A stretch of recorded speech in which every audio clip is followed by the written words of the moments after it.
She was pushing a cleaning cart through a marble corridor when he stopped her. A man in a Milan-cut suit, a pocket square pressed to geometric perfection. Two assistants trailing behind him like shadows that had learned to walk upright. He looked at her the way certain people look at furniture, registering presence without registering person. She was a black woman in a maid's uniform, hair pinned up, head slightly lowered. Invisible by design. The cart had barely grazed his trouser leg. No mark, no damage. Nothing that any reasonable person would have noticed. He noticed. "You touched my suit," he said. Cold. Certain.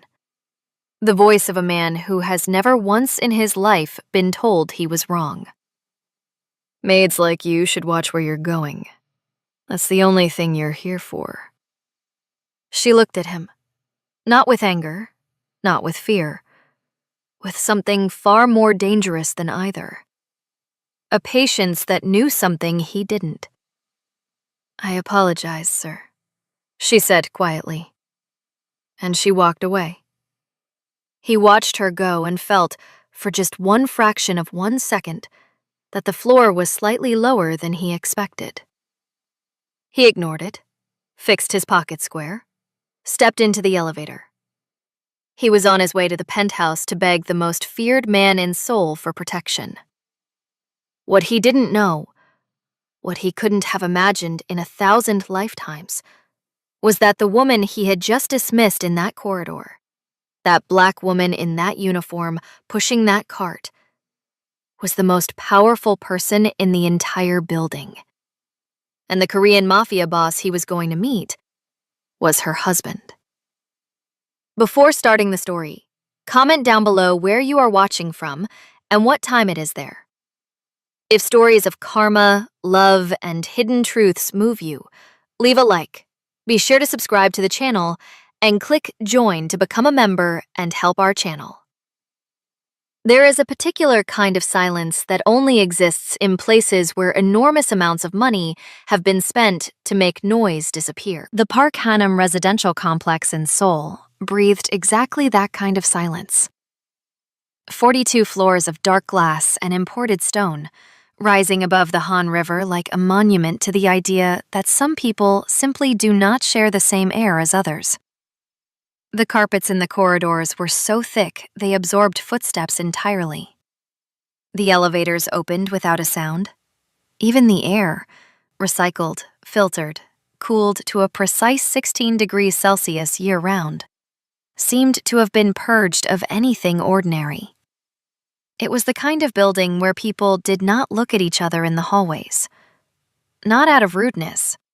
Out of an unspoken agreement that the truly powerful protect their privacy by extending that same courtesy to everyone around them. You did not look. You did not ask. You moved through the space like a current through still water. Present, functional, and invisible. Celine Adeze Okafor understood this better than anyone who lived there. She had studied it, in fact. The invisibility of service. The specific way that wealth trains itself not to see the people who maintain it. The precise angle at which a person carrying cleaning supplies must tilt their head so that the human eye, trained by decades of class instinct, simply slides past. It was not degrading to her. It was, in its own particular way, a masterclass in power. Because the people in that building, senators, executives, men whose names moved markets, believed themselves to be the most perceptive individuals in any room they entered. And not one of them had ever truly seen her. She moved down the 41st floor corridor that Tuesday morning the way she always moved. Unhurried, the cleaning cart rolling smoothly ahead of her, the faint chemical scent of the polish she used on the baseboards trailing behind like a signature. Her hair was pinned up, the single golden clip catching the corridor light for just a moment before she turned the corner. Her uniform was immaculate. Her posture was the posture of a woman who had made a deliberate choice about how she wanted the world to read her, and who understood, with complete clarity, that the world's misreading was her greatest asset. What no one in that building knew, what no one outside a circle of 7 people in the entire city of Seoul knew, was that the woman pushing the cleaning cart had, 18 months earlier, restructured the financial backbone of the most feared criminal organization in South Korea. She had done it from a rented office in Zurich under a name that appeared nowhere in any public record. She had done it in 4 months, using a network of contacts that had taken her a decade to build across 3 continents. And she had done it because the man she loved had asked her quietly, one evening over cold barley tea on the floor of a half-furnished apartment, if she would help him save something he had inherited and did not entirely want, but could not walk away from. She had said yes. She had always been going to say yes. But that was not the story the 41st floor corridor knew. The corridor knew her as the quiet one, the thorough one, the one who never left a smudge on the glass panels. It was into this silence that Kwon Tae-sung arrived. He came through the main lobby at 11:43 in the morning, with the energy of a man who had never once in his life waited for anything. Not a table at a restaurant, not a response to an email, not the acknowledgement of a person he considered beneath him. He wore a navy suit that had been cut by hands in Milan, and a pocket square so precisely folded it appeared to have been pressed by machine. His hair was fixed with the kind of gel that leaves no evidence of itself, only a result.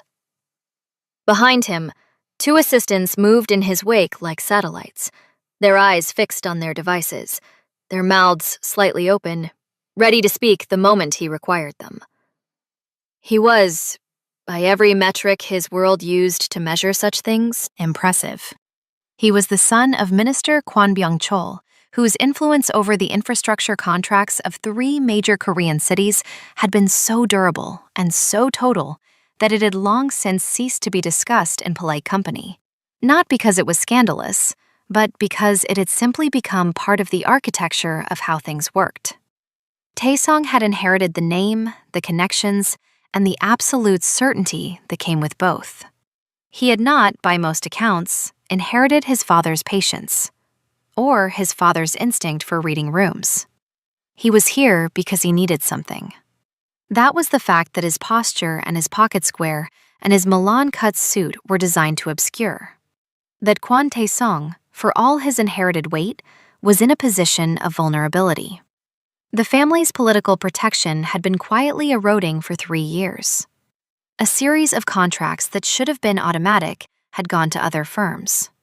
2 allies had retired without naming successors loyal to the Kwon name. And somewhere in the machinery of Korean power, someone had decided that the Kwon family's umbrella was worth less than it used to be. Taesong had been sent, though no one would ever use that word, to negotiate a new arrangement with the organization that occupied the building's most protected floor. He did not think about any of this as he crossed the lobby.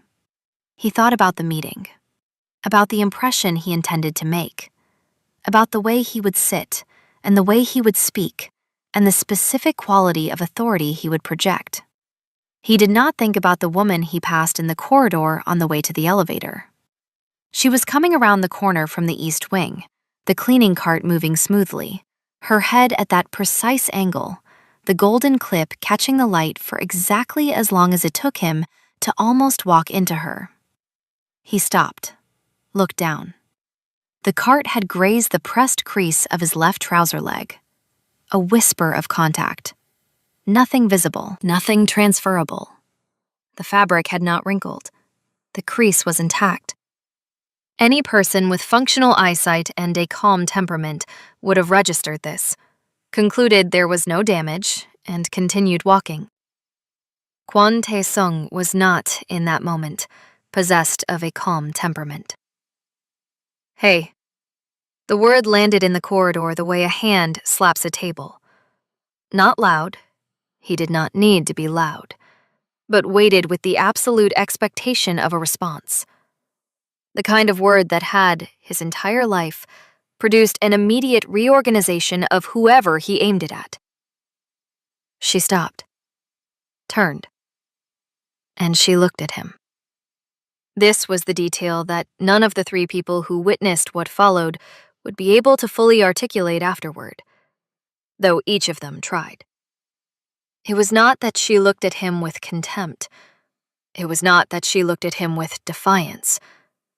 It was something far more unsettling for a man in Kwon Tae-sung's position. She looked at him with patience, as though she had been expecting something exactly like this for a long time, and had long since decided how she would respond to it, and had found the whole thing, in the end, more interesting than threatening. "You touched my suit." She did not look at the suit. She continued looking at him. "That costs more than you'll make here in a year." One of the assistants glanced up from his phone. The other one did not. "Maids like you should watch where you're going." He said it the way someone states a fact about weather, without heat, which made it worse. "That's the only thing you're here for." There was a pause that lasted perhaps 3 seconds. In those 3 seconds, anyone watching might have expected a variety of responses. An apology, a deferential lowering of the eyes, a stumbled explanation. The corridor offered all of these as possibilities.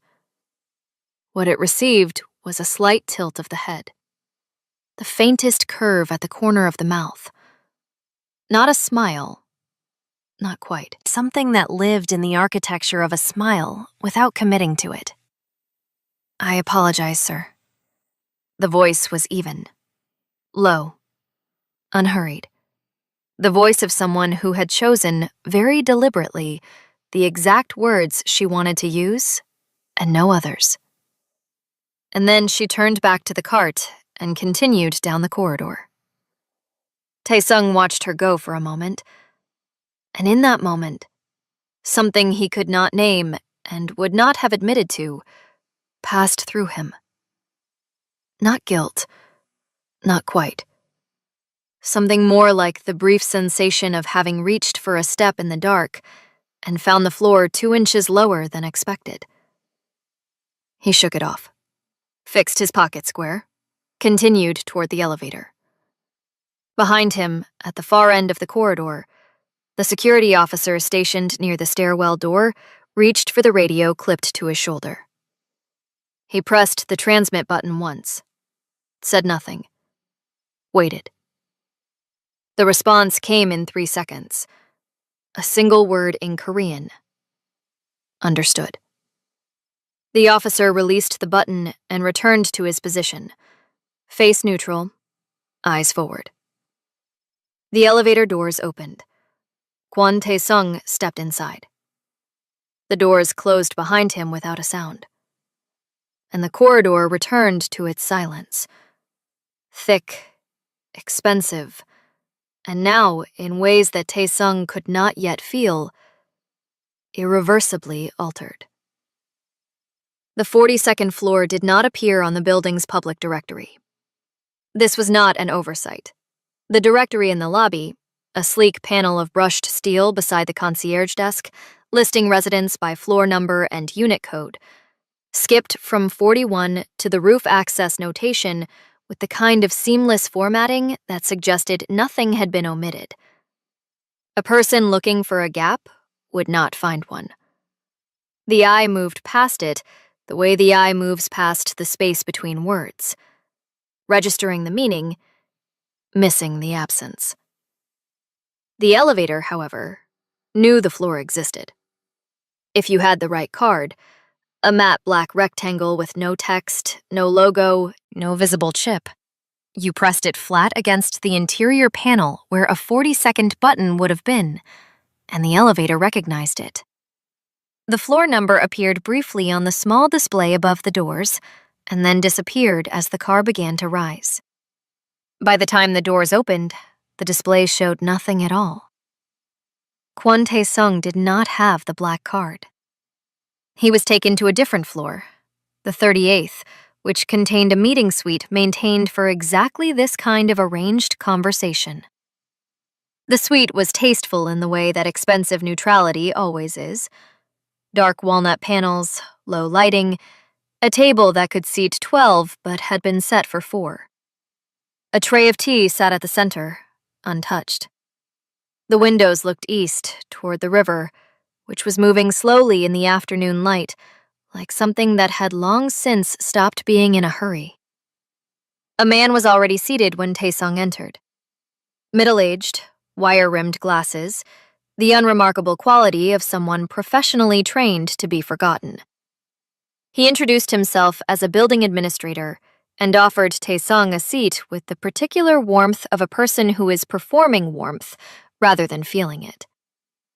Taesung settled into the chair across from him, adjusted his pocket square, and placed both hands flat on the table.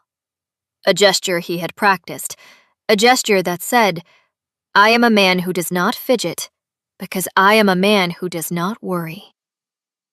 "We understand the Kwan family is looking to establish a more permanent presence in this complex," the administrator said. "A working office, one of the commercial units on the upper floors." Taesung's voice was even, well rehearsed. "My father's operations require a discreet location. We believe the association with this building would be mutually beneficial."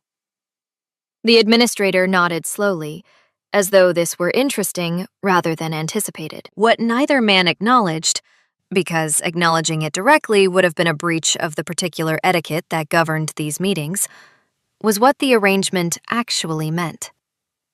The Kwan family did not want office space. They wanted proximity.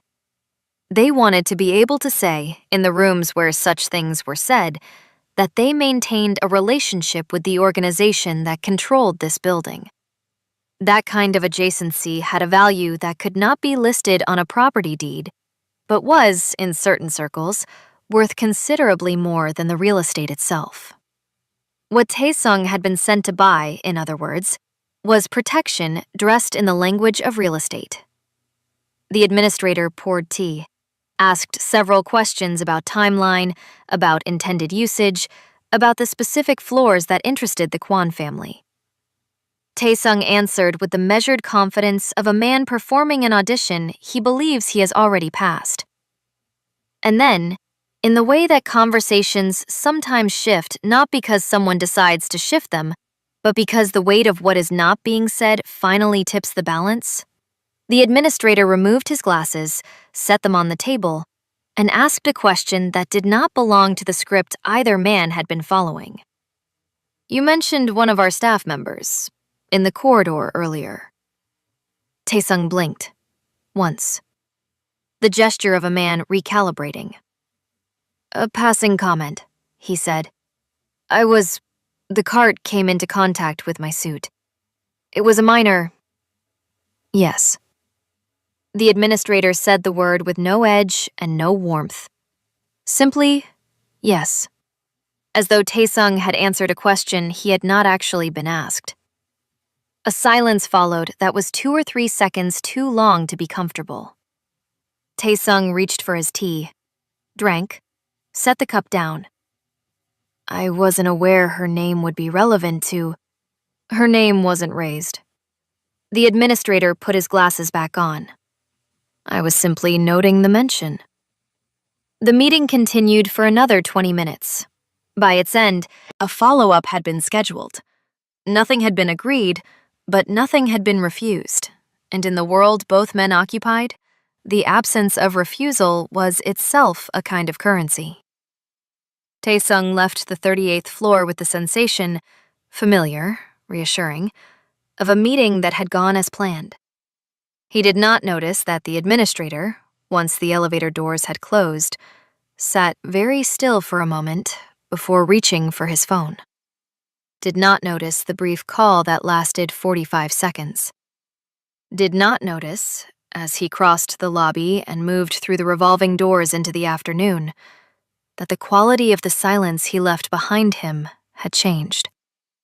Little did he know that, at that exact moment, in the penthouse that did not exist on any public directory, a conversation had already begun about him.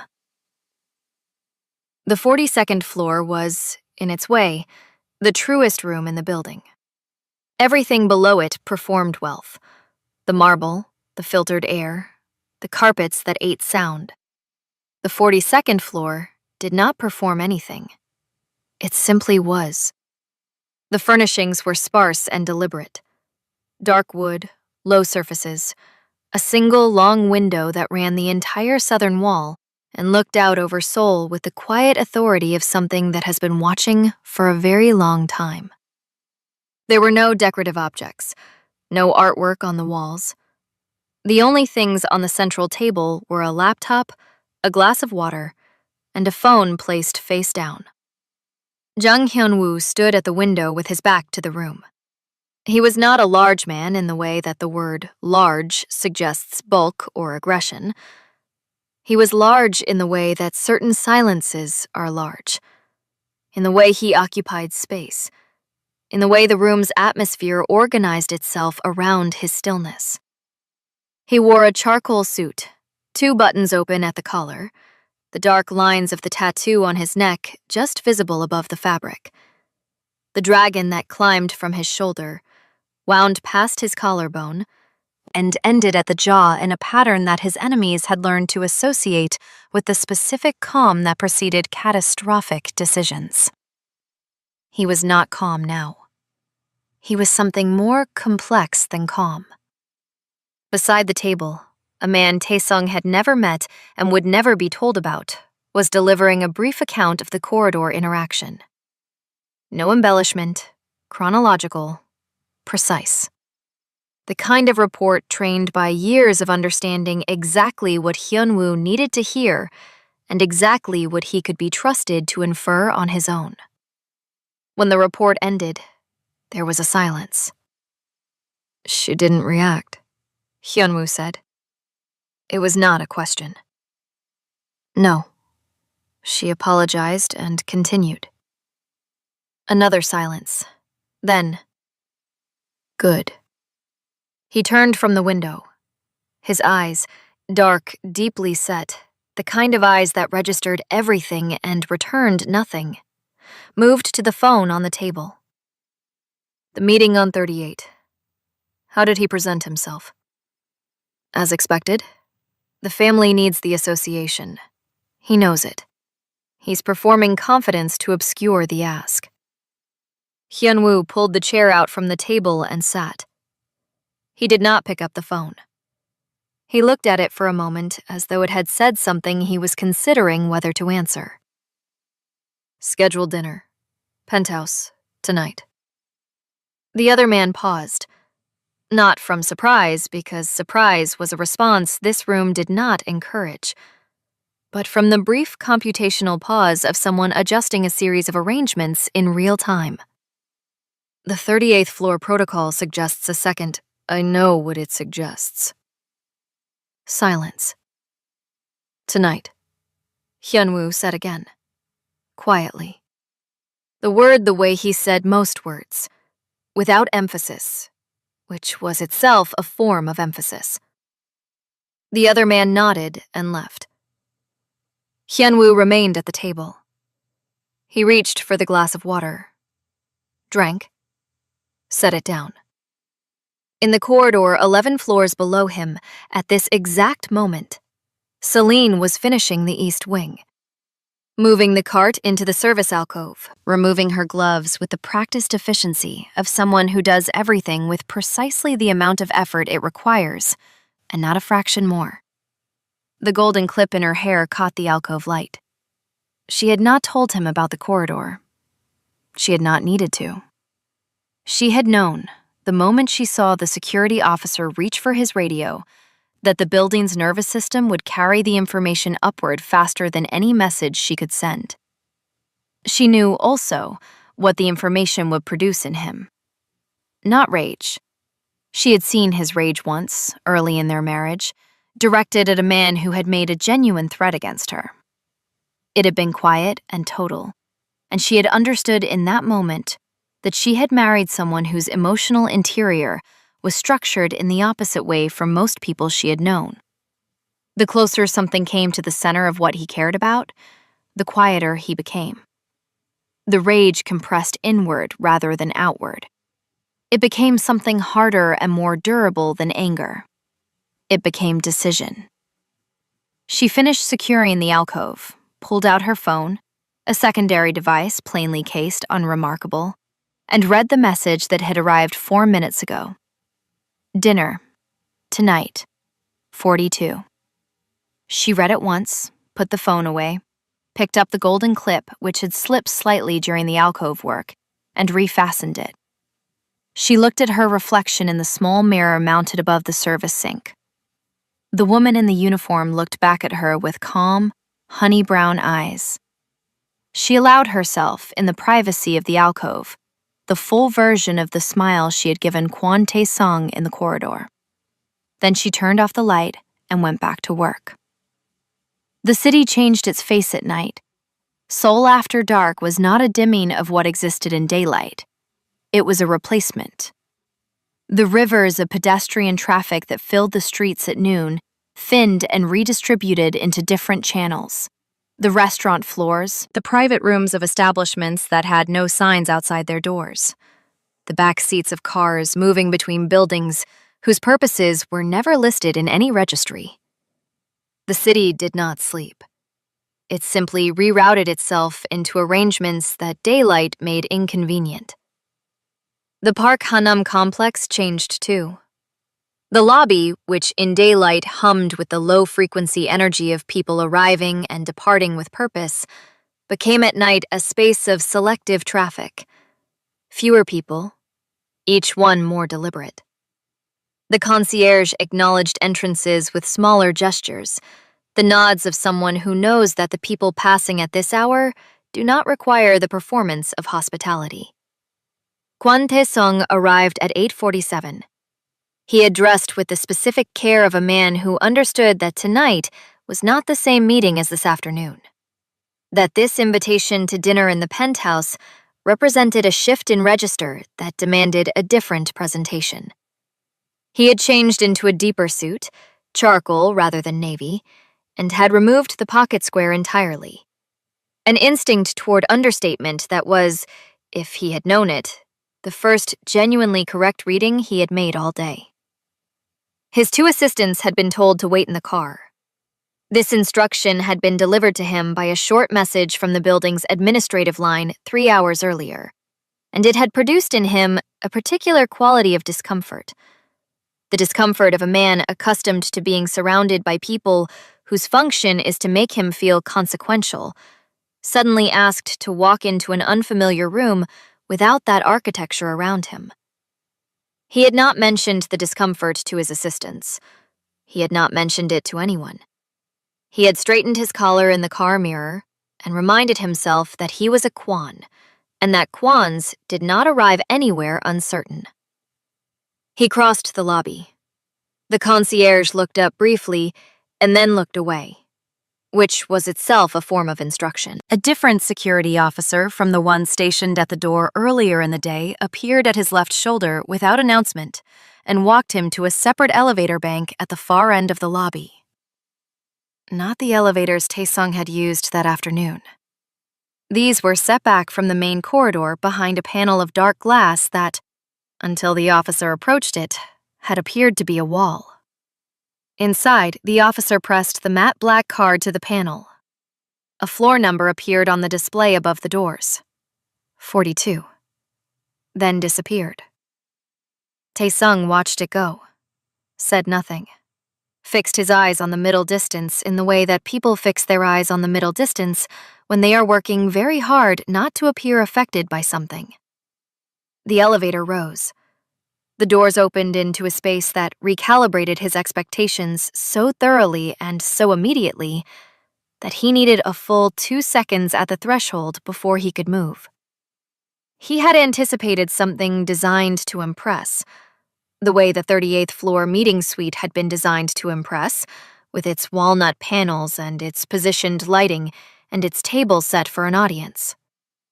He had prepared, without quite knowing he was preparing, for the experience of being shown power. What he found instead was a room that did not appear to care whether he was impressed or not. The floor was dark stone. The walls on 3 sides were matte, bare, the color of deep water at dusk. The 4th wall, the entire southern face of the building, was glass, floor to ceiling, uninterrupted, and through it, soul spread outward in every direction like a circuit board lit from within, the river a dark ribbon dividing the light. The ceiling was low enough to feel intimate despite the room's scale. The furniture was sparse, a long, low table of pale wood set for 3, a single overhead light above it that pooled warmth onto the place settings and left the edges of the room in a dimness that was clearly deliberate. There were 2 people in the room. Taesung saw the man first. Jang Hyun-woo stood at the far end of the table, not quite seated, one hand resting on the back of his chair. The posture of a man who had decided to remain standing until something was established. The charcoal suit, the open collar, the tattoo visible above the fabric, the dragon's scaled neck catching the low light. He was looking at Taesung with the complete, unblinking attention of someone who has already completed their assessment and is now simply waiting for the subject to confirm it. Taesung had encountered powerful men before.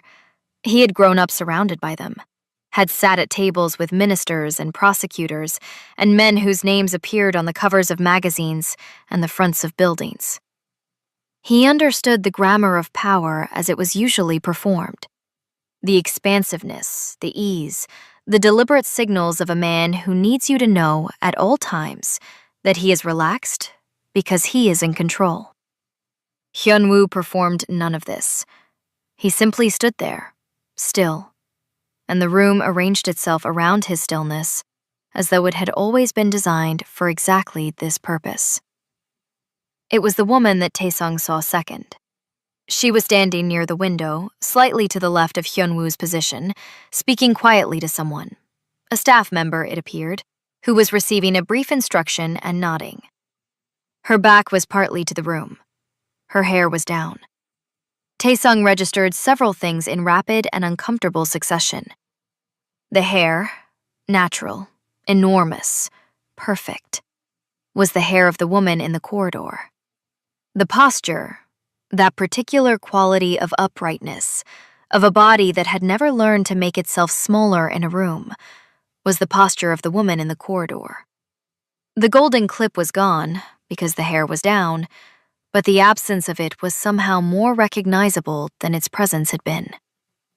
And the dress, long, black, minimal. The kind of garment that exists not to draw attention to itself, but to draw attention, with complete efficiency, to the person wearing it.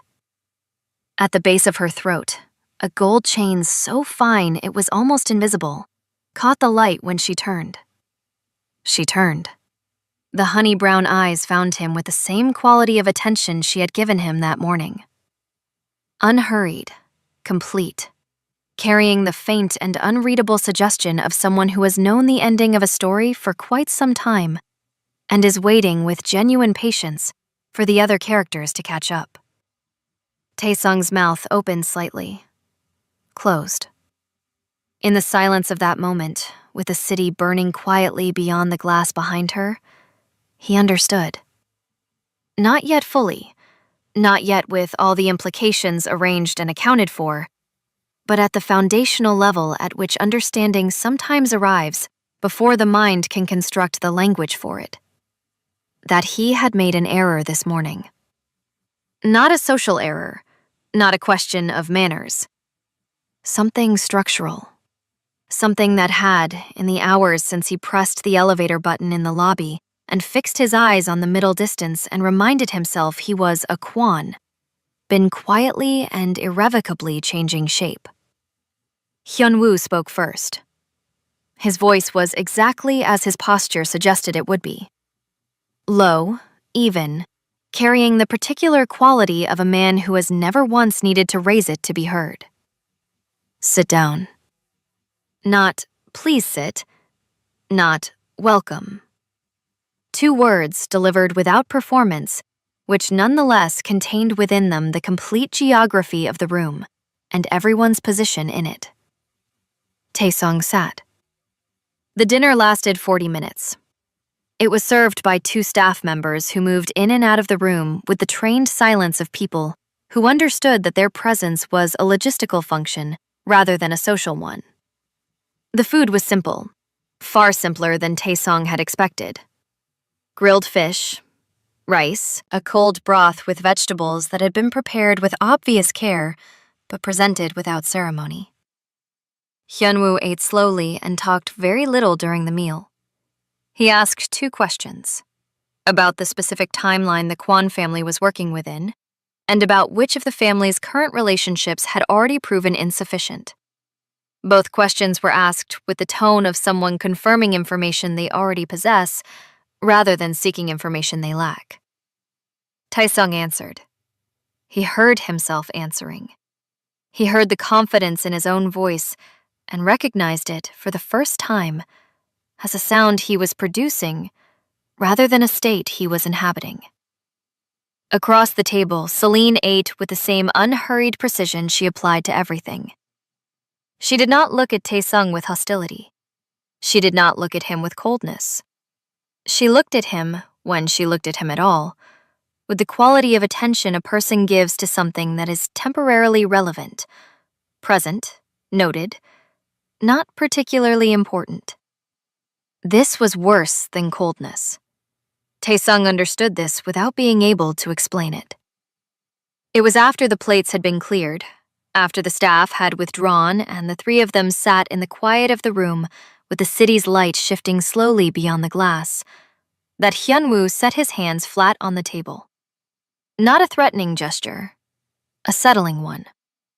The gesture of a man who has been waiting for the meal to end so that what actually needed to be said could be said. You came here, Hyunwoo began, because your family's position has become uncertain. You need an association that restores what you've lost. He paused. That's the accurate version of why you're in this room. Taesung said nothing, which was, in its way, the most honest answer he had given all day. I'm willing to consider it, Hyunwoo continued. The Kwon name still has weight in certain places we find useful. Another pause. But before we discuss terms, there's something that needs to be addressed. He did not look at Celine when he said it. He did not need to. Taesung looked at her instead, and found her already looking at him, with that patience, that completeness, the faint architecture of the smile she had given him in the corridor that morning. His stomach dropped in the slow, specific way of a man who has just understood that the ground he thought he was standing on was never ground at all. The word came out before he had decided to speak. He stopped, tried again. She works here. This morning she doesn't work here, Hyunwoo said. The city glittered beyond the glass. The overhead light held its small pool of warmth over the pale wood table. Somewhere far below, Seoul continued its rerouted nighttime life, indifferent and magnificent. She is my wife. The words landed in the room the way certain truths land, not with the violence of a collision, but with the quiet, total weight of something that has always been true, finally being said aloud. Not a revelation so much as a reclassification. The furniture did not move. The light did not change. The city beyond the glass continued its indifferent shimmer. And yet the room was, in every way that mattered, a completely different room than it had been 4 seconds earlier. Kwon Taesung did not speak. This was not a strategic silence. It was not the considered pause of a man choosing his next words carefully. It was the silence of a man whose internal architecture, the framework of assumptions and hierarchies and instinctive readings of rooms that had been constructed over 33 years and had never once, in any meaningful way, failed him, had just been presented with information it did not have a structure to receive. He looked at Celine. She looked back at him with those honey-brown eyes, and the patience in them was now something he could read more precisely than he had been able to that morning. It was not the patience of someone waiting for an outcome. It was the patience of someone who had already lived through the outcome many times in their mind and had long since made their peace with it. She was not watching him understand. She was watching him catch up to something she had known since the moment he opened his mouth in the corridor. You were... He stopped. The sentence had no functional ending. Cleaning the 41st floor corridor, she said. Her voice was the same as it had been that morning. Low, even, carrying no excess weight. Yes.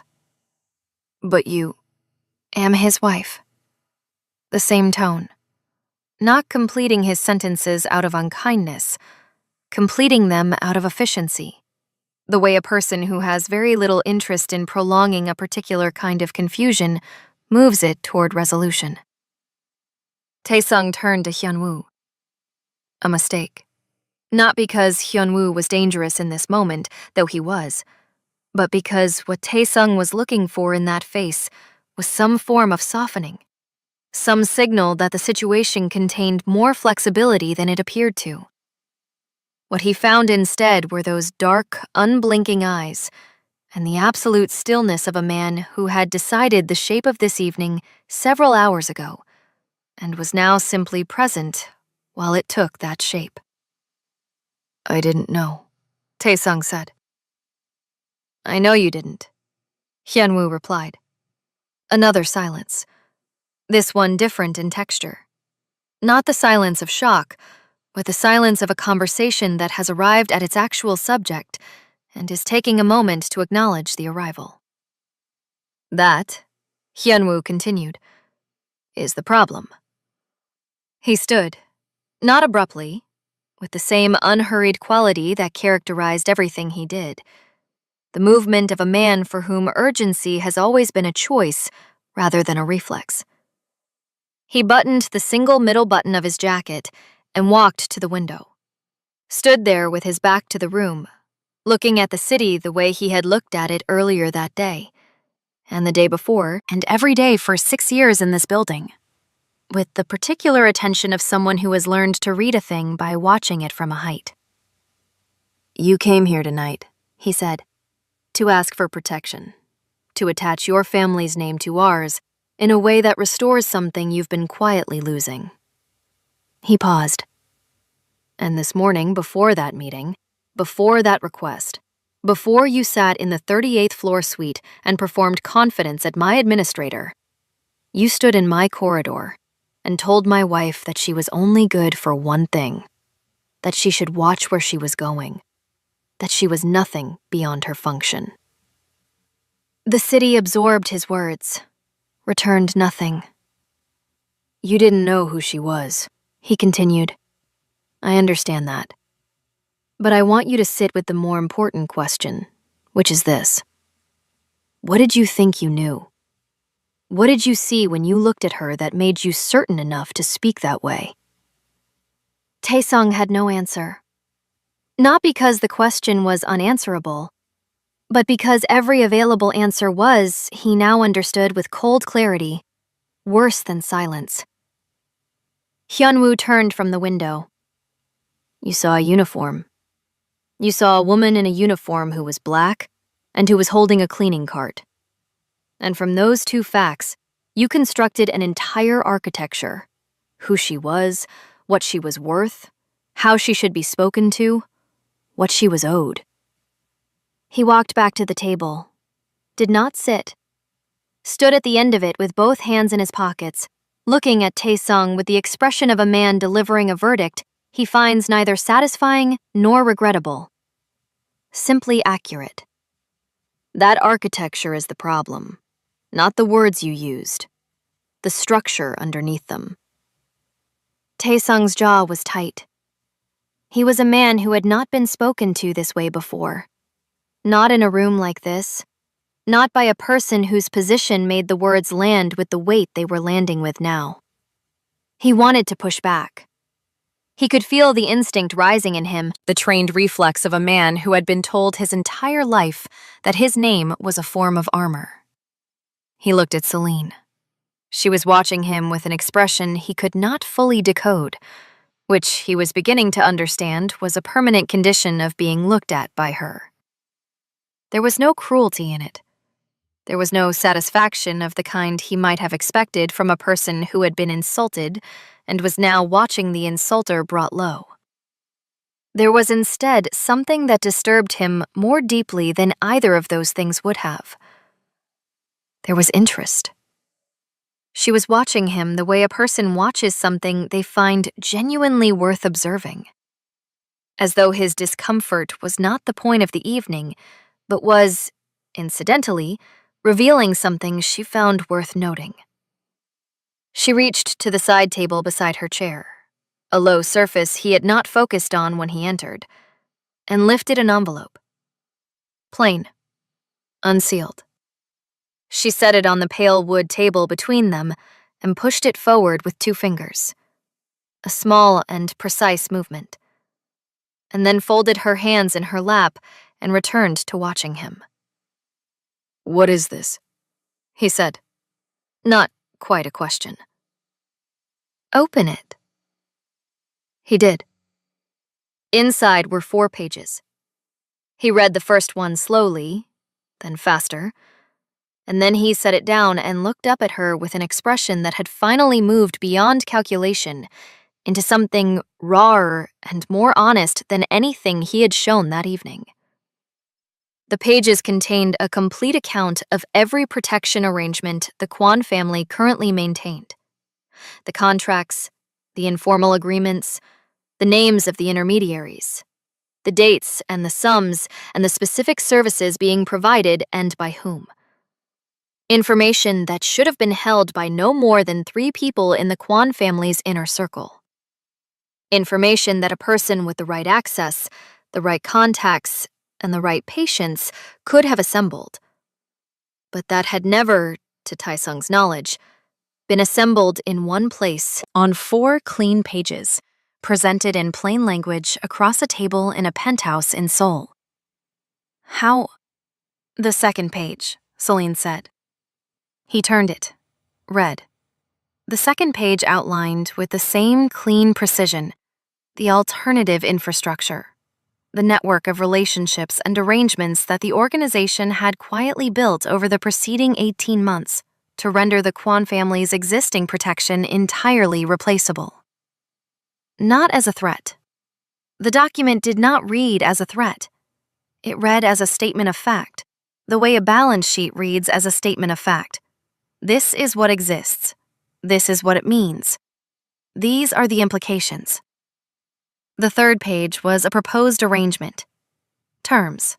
Specific, reasonable, and structured in a way that made clear they had been designed by someone who understood not only the Kwan family's current needs, but their future vulnerabilities. The ones they had not yet identified themselves. The fourth page was blank.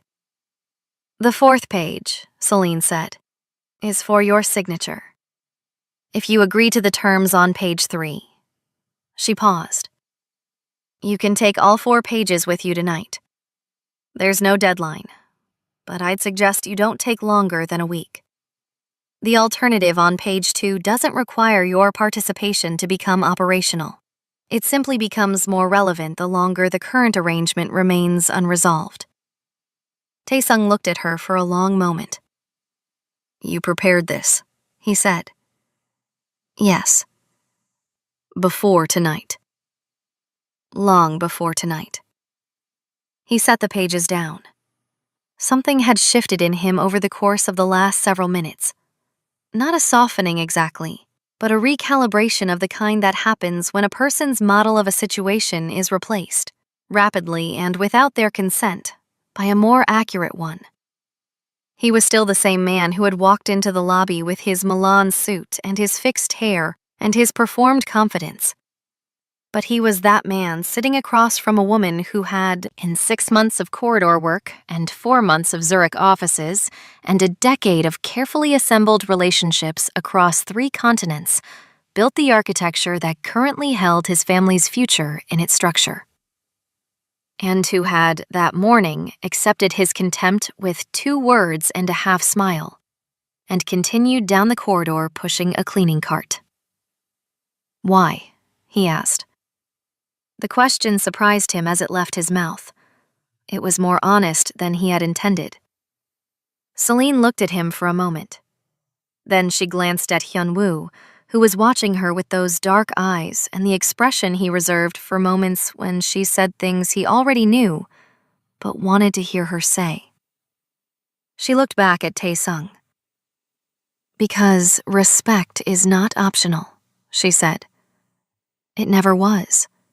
Most people just haven't had someone explain it to them in a language they could hear." She stood. The dress moved with her, the gold chain catching the light at her throat. She was not leaving. She was simply done sitting. She moved to the window and stood where Hyun-woo had stood, looking out at Seoul with the same quality of attention, the same ownership of the view, the same absolute absence of any need for the room's approval.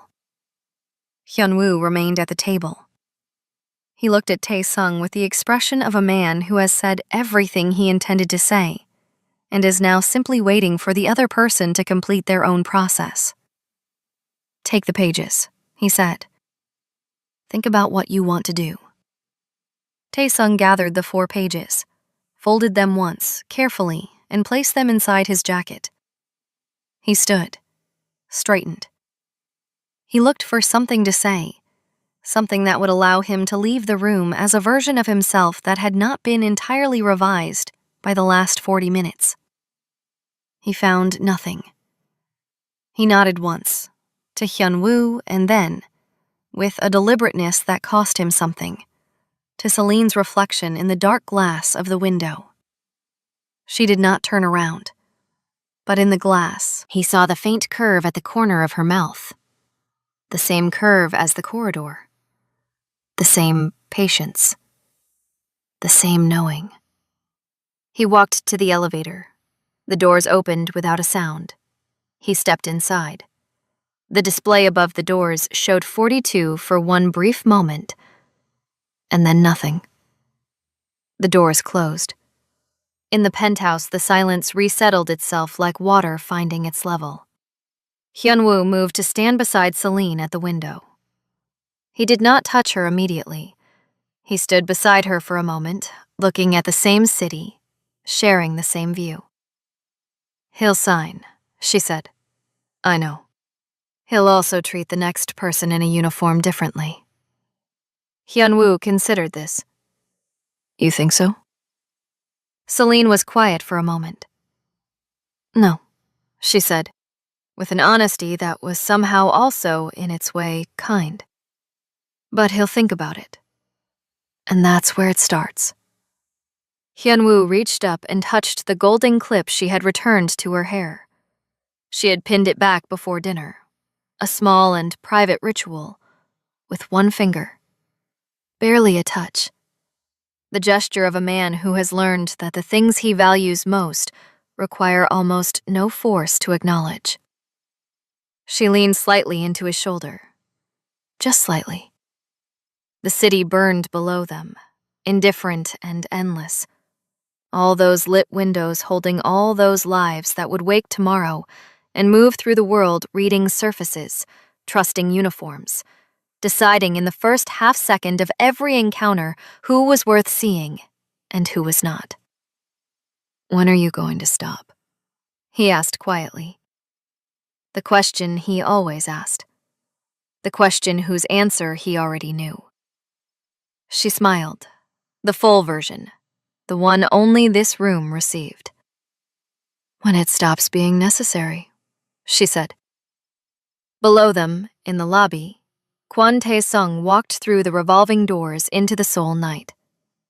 His assistants straightened when they saw him approach the car. He did not speak on the drive home. He held the folded pages inside his jacket with one hand, flat against his chest, and looked out the window at the city moving past. At one point, stopped at a light, a woman crossed in front of the car, middle-aged, carrying bags, moving with the tired efficiency of someone at the end of a long day. His eyes passed over her in the automatic way that eyes pass over the unremarkable.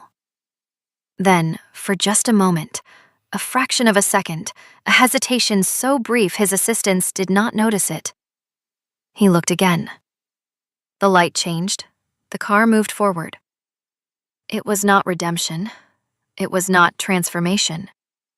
It was one small, almost invisible fracture in the architecture of a habit that had never before been questioned, which is, almost always, exactly where everything begins. If this story moved you, stop for a moment and reflect. Have you ever been dismissed by someone who looked at the surface of you and decided, in that single careless second, that they already knew everything you were worth? Have you ever had to choose between correcting someone's assumption and letting them walk toward the truth on their own? And to those of you who have ever been the one doing the dismissing, not out of cruelty, but out of habit, out of a lifetime of never being asked to look twice, what would it take for you to look again? Tell us your experiences and feelings in the comments. We read them all. And if you believe in stories about dignity, hidden strength, and the kind of justice that arrives quietly and changes everything, leave a like, be sure to subscribe to the channel, and click join to become a part of our community and help the channel.